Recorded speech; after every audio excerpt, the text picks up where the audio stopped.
they don't know our history, that's where we are. I don't think they appreciate what they have today. And I don't mean that to be disparaging. I just don't think they understand the freedoms they're allowed. That's right.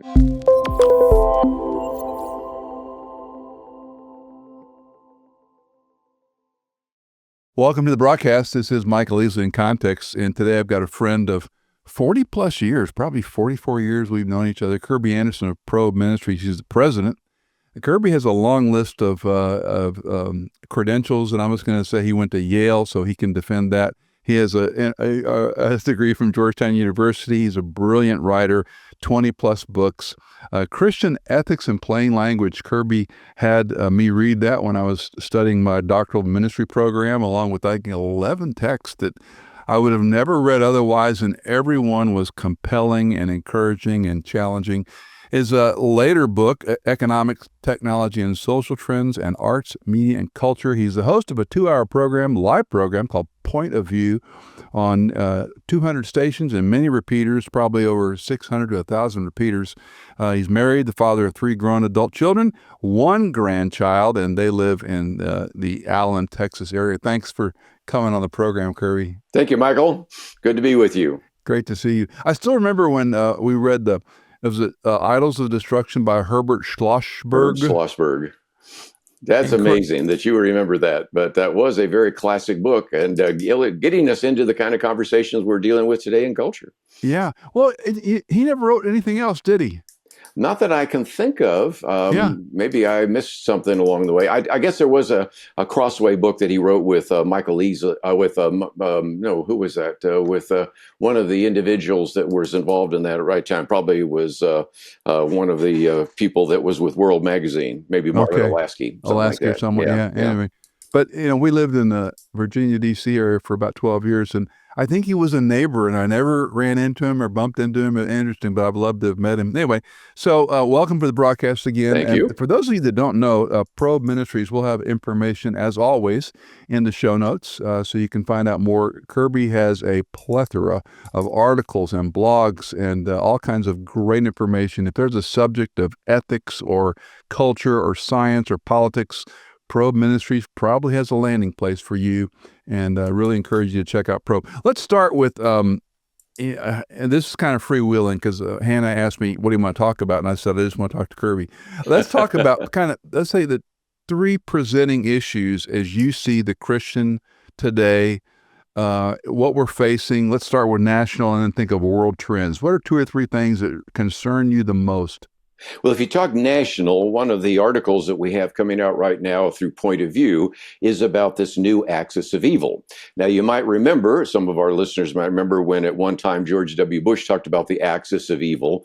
Well, this new axis of evil is a little bit different because it is certainly Russia, that's Vladimir Putin, and China, Xi Jinping, but also Iran, as well as you could also, of course, talk about North Korea. But those 3 individuals are the individuals that we have on our picture of those 3 together. And when you look at certainly what we've been through over the last couple of weeks, first Israel attacking Iran, United States attacking Iran, whether we would have a nuclear Iran, that is, of course, one of the great challenges. And if you want to know what that looks like, look at the other part of that axis of evil, because both Russia and China and North Korea, when you add North Korea to that list, so you have now 3, are nuclear, and the possibility of changing any of those regimes is completely lost. The possibility that those dangerous countries could hurt us.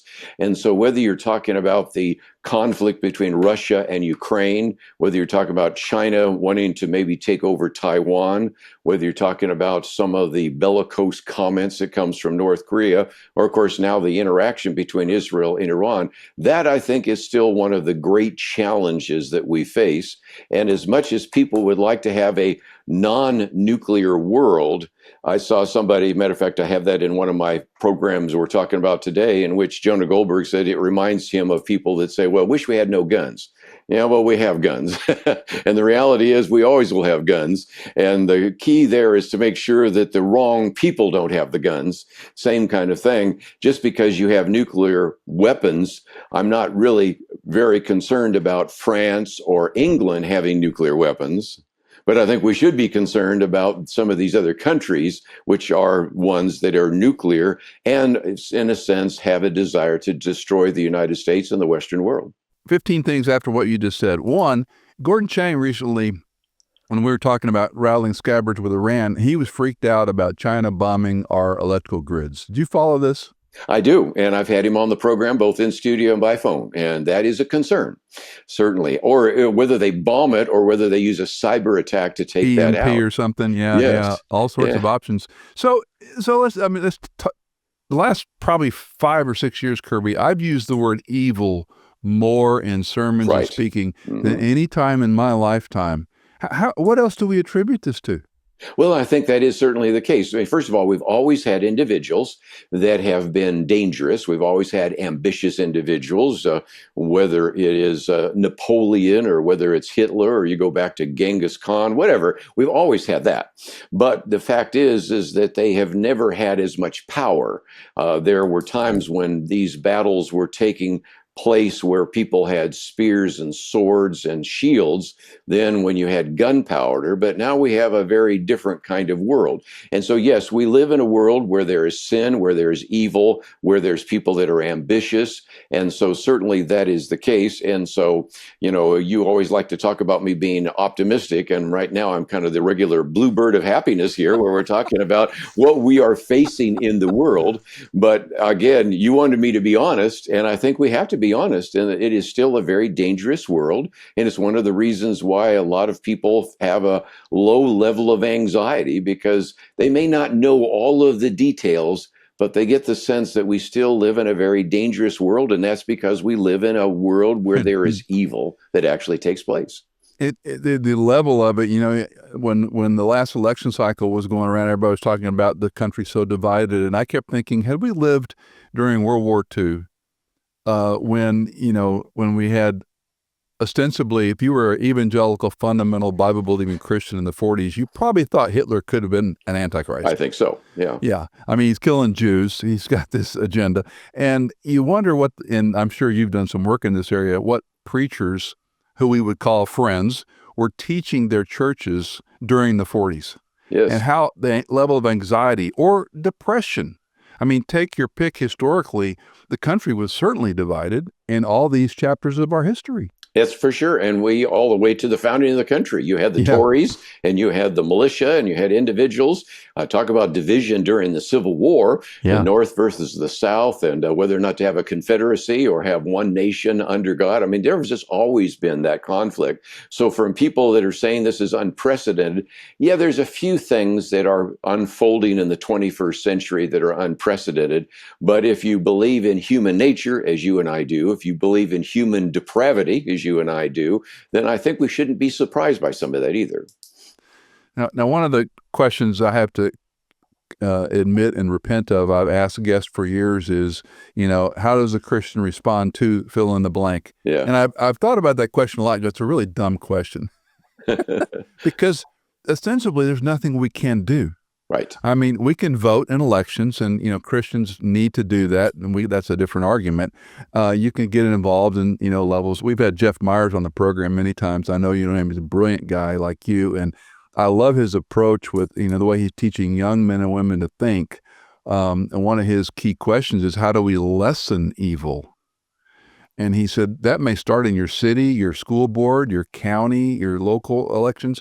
But again, Kerby, you and I know that's like asking the church, everyone to share Christ, the gospel with 10 people next week. It's not going to happen. That's right. And so you got this small percentage of, let's say, activists, we'd say in a good way. But other than that, Kerby, what do you say to this low level of anxiety that so many people have? Well, and again, one of the things I have Jeff Myers on our program today to talk about, should we support Israel? And there's a good illustration of what we can do, and that is to educate individuals, because you can talk about our generation or our parents' generation. They just sort of assumed that we would support Israel. But now, because of the teaching, primarily what's called critical theory, in which we say those people who are dominant should be condemned and those people who are victims should be supported. That's why you have young people people out in the streets supporting Hamas. The other day, we saw people flying Iranian flags. Can you make this stuff up? But nevertheless, that is the case. And so, again, that's one of the reasons why, of course, I encourage people to go to the Probe Mind Games camp, which we just had, or to go to the Summit Ministries camps that they have up there in Colorado and other places around the country. And I've spoken at some of those, like in Tennessee and other places. And it does seem to me that that's part of the key. People might say, well, there's not a lot I can do. I'm not political. I'm not even running for office, but you can educate your children and your grandchildren. You can speak to some of their peers and at least give them a biblical worldview. And that, I think, is one of the chronic problems we've talked about at Probe Ministries, because we did surveys years ago in which we surveyed first just born-again millennials and saw a real drop-off in terms of their orthodoxy. And then we did one even more significantly where we surveyed everyone because we wanted to get a look at the unaffiliated, oftentimes called the nuns. And there's just a real chronic need. If you say, what can I do? Well, educate myself, educate my children and grandchildren, and you've done quite a bit to at least advance the kingdom, I think. When we try to teach someone the scripture, it's an overwhelming book when they first start it. Like, where do you begin? And right or wrong, one of the things I've encouraged new or young Christians, I say, what are you interested in? Are you interested in creation, evolution? Are you interested in poetry? Are you interested in history? And then I say, well, this is a part of the Bible that you ought to read. And just read it and study it and see what it does to that part of your heart and head. And so when I hear this long vocabulary, this long list of issues, whether it's our homeland, whether it's cost of living, whether it's price of oil, whether it's terrorism or open border, cells. Now we're concerned about cells, these power grid. I mean, the list is long, and I would say it's more of a mid to high level anxiety when I see the whole paper. So I'm a housewife, I'm a single mom, I'm a young couple with 2 or 3 kids trying to make a mortgage or buy a house. Where do you start, Kerby? Because again, the things you and I just talked about, it's almost like, okay, this is too much information. I'm just going to go play a video game. Yes. Well, and I think part of it gets back to the fact that it says in 1 Corinthians that there are different gifts and different ministries. And so I think you start with saying, okay, what has God called me to do? If you are a lawyer, I think you really do need to stand up for a proper interpretation of the law. And maybe you get involved with some of the groups that are even bringing cases before the Supreme Court. If you're a doctor, I think you stand for the sanctity of human life, and maybe you can do what you can to advance the culture of life, maybe even work with a pregnancy resource center.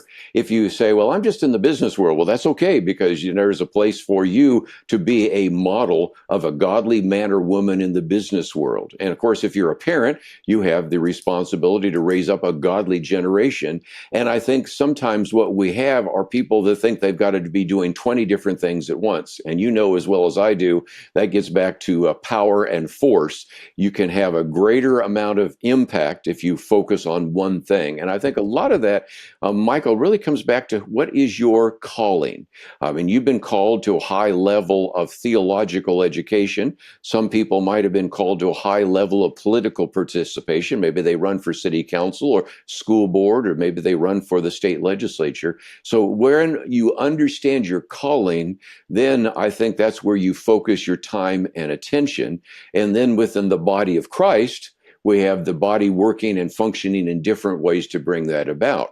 I think all of us should be praying for those in authority. I think we all should be voting for those in authority. But some people might get more politically involved than others. And I don't think they should feel guilty if they're working in an area that's really advancing the kingdom.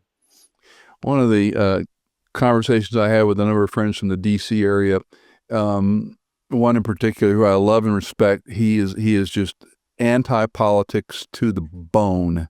And, for all the egregious things on one side, he can name the egregious list on the other. And I've been a little bit in a platitude, Kerby, where I say, yeah, but the platform over here is supposed to be pro-life. It's supposed to be a free market economy. It's supposed to be, but that doesn't assuage. And to your point, younger men and women, they don't know our history, that's where we are. I don't think they appreciate what they have today. And I don't mean that to be disparaging. I just don't think they understand the freedoms they're allowed. That's right. And so you don't want to come in with this polemic, you stupid, you idiots, don't you understand? But the education ramp, again, from a let's go back to the family. It's like, okay, and I appreciate what you're basically saying is be a faithful believer where God has you. That's Use right. your gift, talent, strengths, abilities where He has you. Leverage them there for good along this list. But it still seems insurmountable. And I'm with you. Yeah. And again, part of that is we do have some signs of encouragement. We've had some revivals. And, just the other day, I was watching an interview with somebody who was at Asbury College and talked about, I just sort of walked in and this thing just unfolded right before our very eyes. You, of course, have had a number of our watchers and listeners here that have maybe seen Jesus Revolution, the movie of what happened in the past, what could be happening right now. There seems to be some evidence that a fair number of Gen Zs are saying, this idea of being spiritual but not going to church or not being committed to a religious commitment isn't working very well. One of the booklets I just put out recently was to how to respond to people who say I'm spiritual but not religious, because we're running into more and more of that. And where you live, maybe you don't run into that as much, but even to yesterday, I was talking to somebody and they were going to be in Santa Fe, New Mexico, and they wanted to have that booklet there. You go to Seattle, Washington, you go to Boulder, Colorado, a little bit different than Nashville, Tennessee, but that's kind of where we are, is that you are starting to see more and more that are saying, I have this emptiness in me. They may not say it's a God-shaped vacuum, but they know that there's something more to life than life.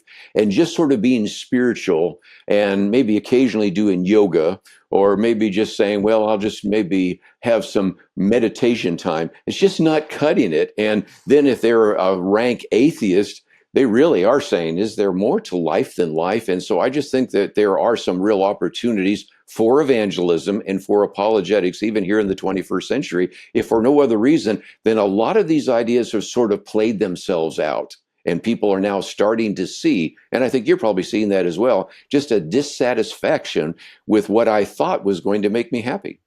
The overreach, I think, has had that effect. It's almost like a backwash with, some of the overreach, whether it's CRT or BLM or, we're going to be a socialist country from a national standpoint, and the local church, which you've given me a good segue. The local church, and, I've primarily been a churchman for 40 plus years. And as I look back on the church, what I was doing doesn't work today. Yes, that's very well true. Yeah. And it's so depressing at one level, and I can point blame and where maybe the shift occurred, which doesn't help. But when I see young churches today, the movement here seems to be smaller churches.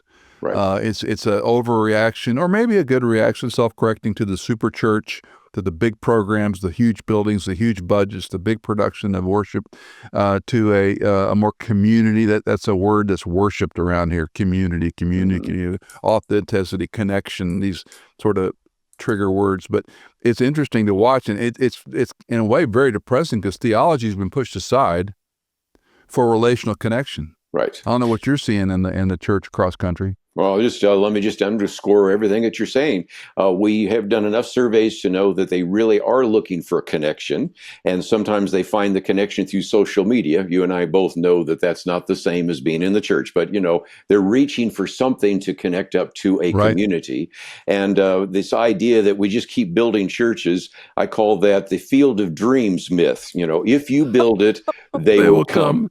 We have built 350,000 churches, Michael, and they're not coming. And I can show they're not coming because we did one survey in 2010, did another survey in 2020. And so we can follow not necessarily the same people, but we can see the same cohort in this argument that you used to hear. And sometimes we even said it in some of the D-Min classes we were talking about back then, that, well, yes, young people, they sort of disconnect from church when they graduate from high school, but eventually they're going to swing back again like the swallows to Capistrano and actually be in the church again. We can show not only do they not come back, more are leaving.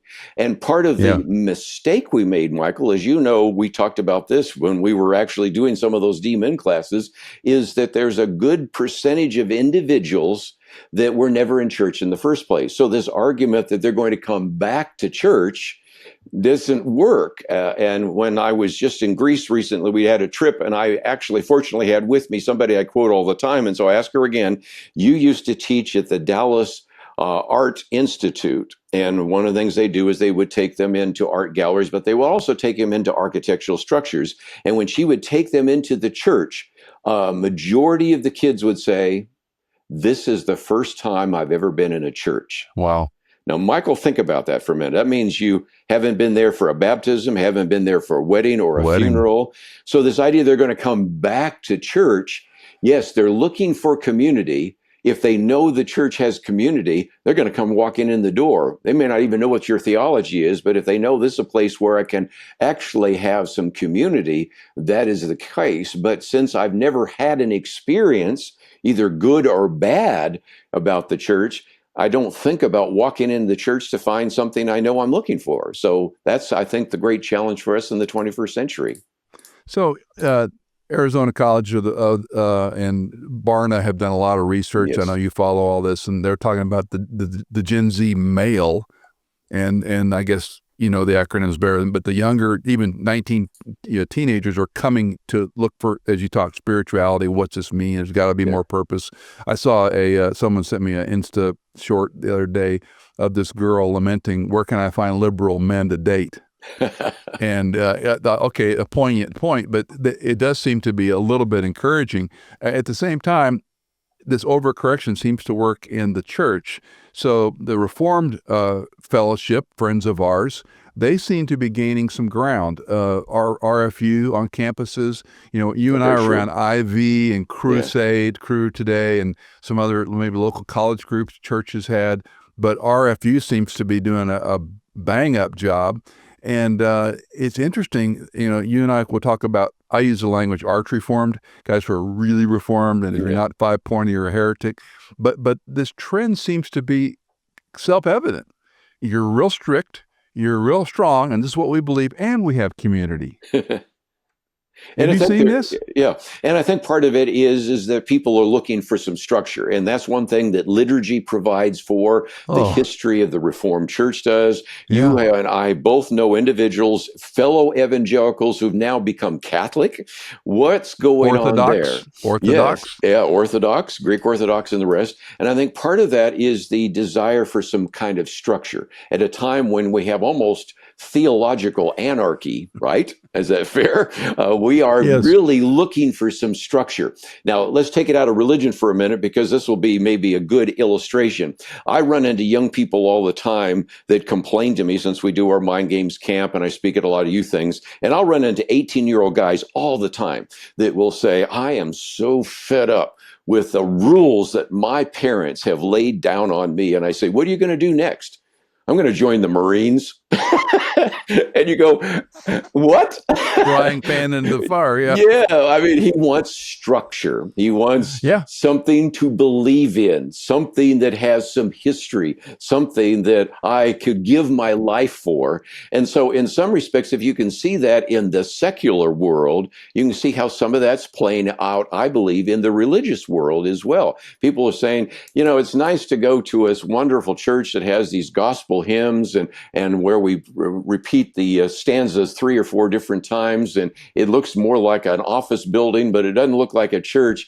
And after a while, that just doesn't even fit the need. But I want to go to a high church. I've had people talk about how much they enjoyed the common prayer and some of the liturgy. And of course, all of those were instituted to teach theology. But again, you just have to say, how did this happen? And we, again, don't have great architecture in our Bible churches, but they love the architecture and the structure of some of those churches. And I think that's what's going on.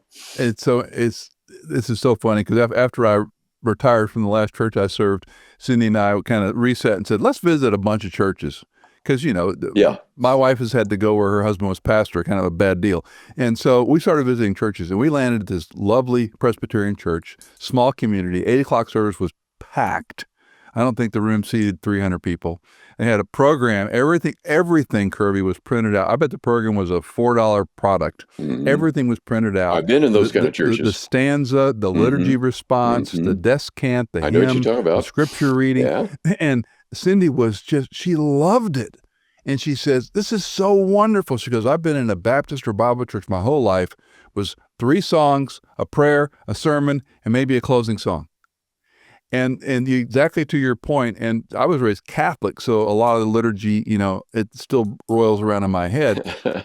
Conversely, a friend of ours who used to teach at Dallas Theological Seminary, this is 45 years ago, said, I can't worship God on an Awana game circle under a basketball goal. Well said.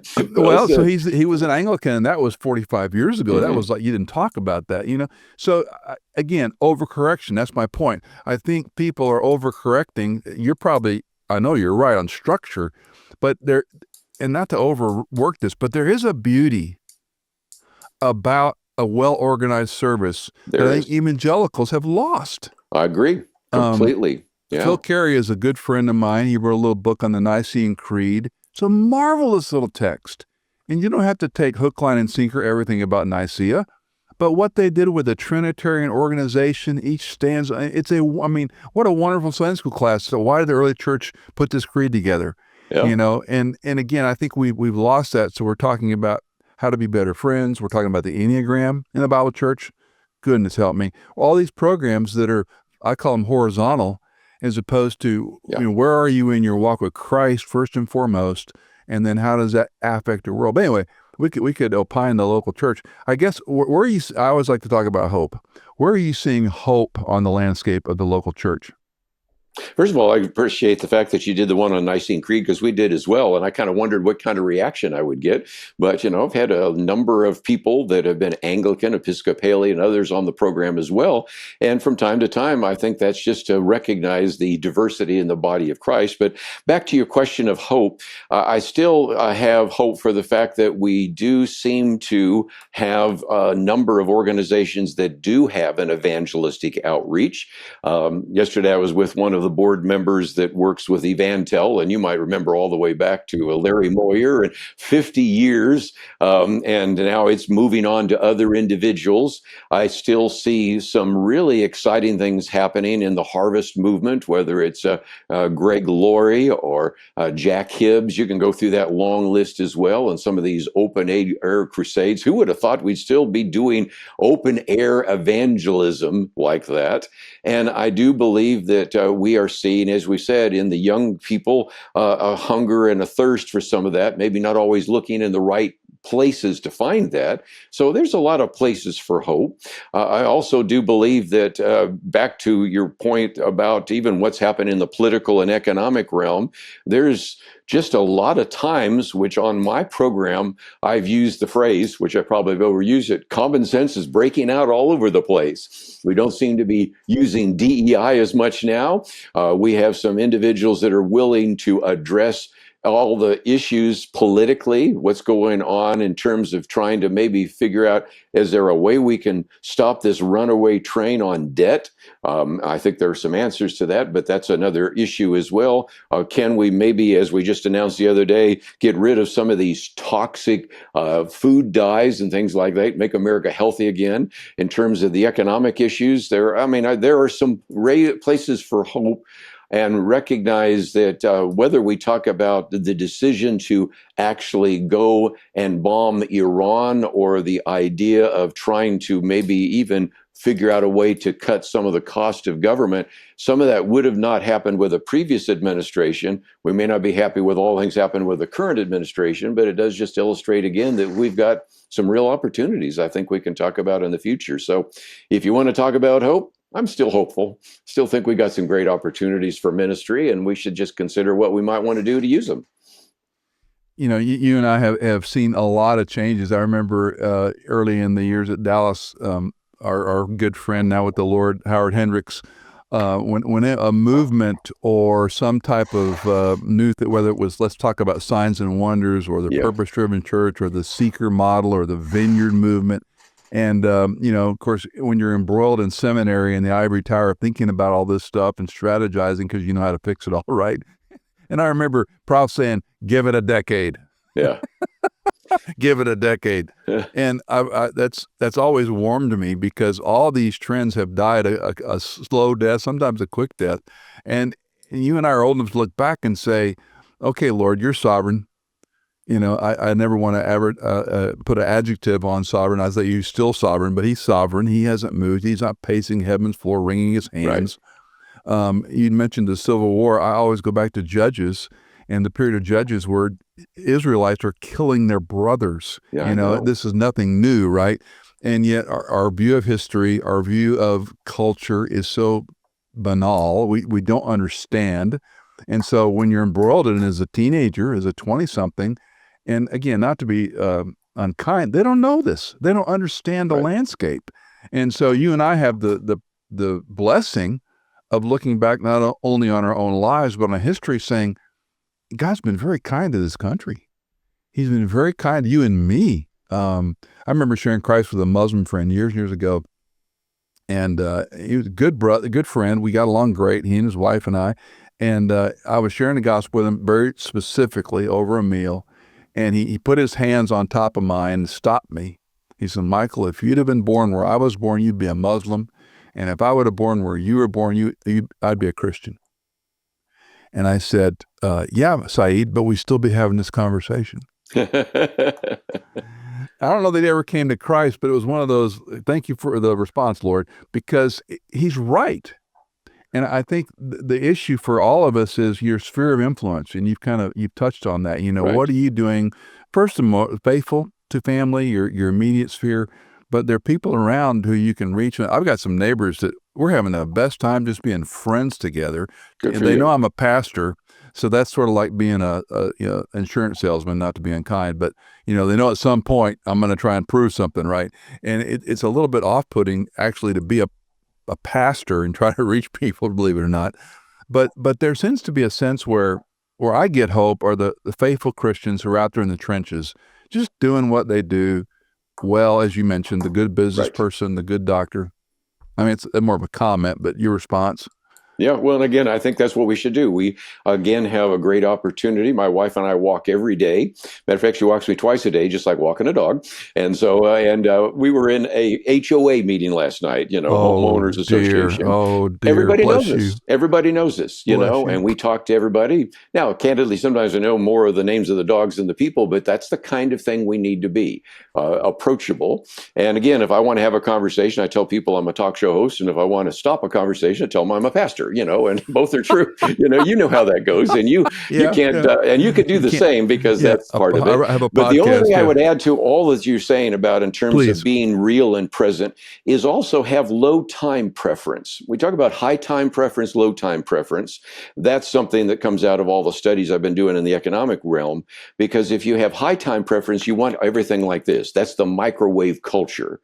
But a low time preference, when we were talking to one of our guests, I think it was even when we were talking about, in that case, was about photography, but I've also talked about it when we were talking about the Nicene Creed. I said, you got to understand that there were people during, say, the Middle Ages that were building a church that they knew they would never worship in.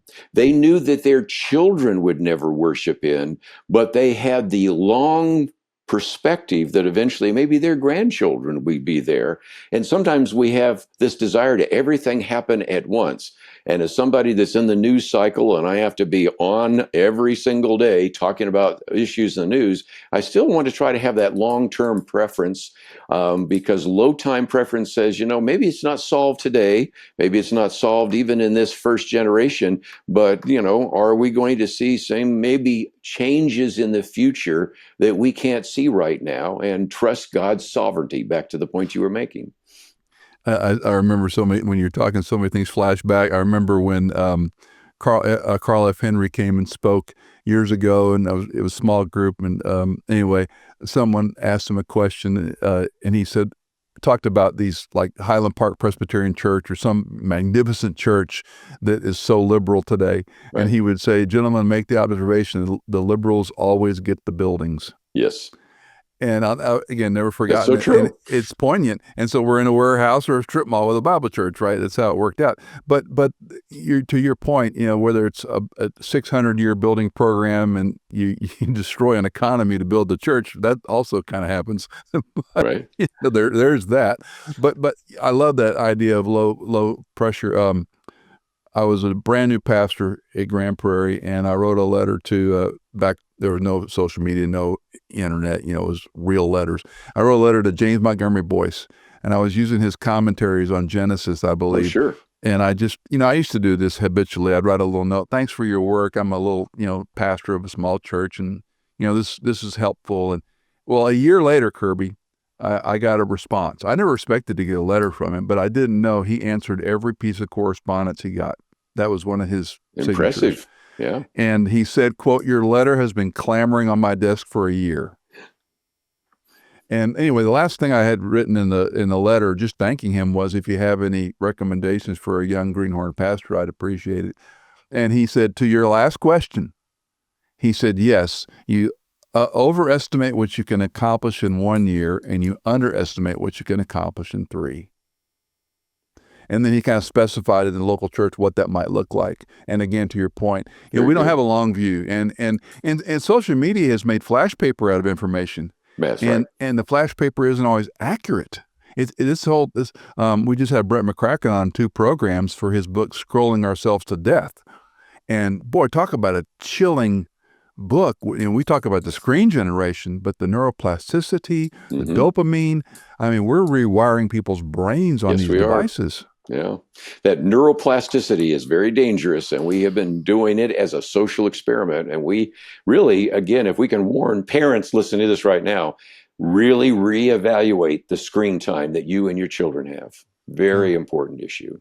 And again, that gets back to that high time preference. Yeah. We got to have an answer right now. And of course, with a politicized Washington, D.C., which I look at now more than you do, I mean, the decisions have to be made like this. And if you postpone an intelligence meeting on the bombing, immediately there are people clamoring for somebody and calling for an impeachment. And I'm going, really? You're going to have it on Friday instead of on Tuesday?